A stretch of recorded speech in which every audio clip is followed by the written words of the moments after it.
Hello viewers, আসসালামু আলাইকুম। আজকে আমার হাতে একটি ফোন দেখতে পারতেছেন। এটা হচ্ছে iPhone 13 Pro Max। এক ভাইয়া আমাদেরকে সিলেট থেকে পাঠিয়েছে। এই ফোনটার মূল প্রবলেম হচ্ছে মূলত ফোনটা ভাইয়ার কথা মতো ডিসপ্লে নষ্ট হয়ে গেছে।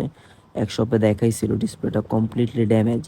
তো ভাইয়া আসলে ডিসপ্লেটা চেঞ্জ করতে চাচ্ছে, কিন্তু সেটের অরিজিনাল ডিসপ্লেগুলো অনেক দাম হওয়ার কারণে ভাইয়া চেঞ্জ চেঞ্জ করতে পারে না। এখন আমরা এটার ভিতর মার্কেট অরিজিনাল OLED ডিসপ্লে লাগাই দিব, মোটামুটি একটু রিজনেবল প্রাইসের মধ্যে, যাতে ফোনটাও মোটামুটি ইউজ করতে পারে।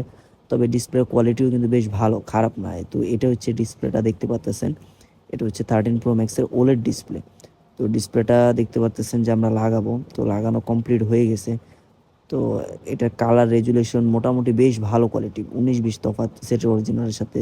ডিসপ্লের সাথে দেখতে পাচ্তেছেন two tone face ID, everything কিন্তু কাজ করতেছে, কোনো প্রবলেম নাই। তো যারা একটু লো বাজেটের ভিতরে iPhone 13 Pro Max এর ডিসপ্লে লাগাতে চান, তারা যোগাযোগ করতে পারেন।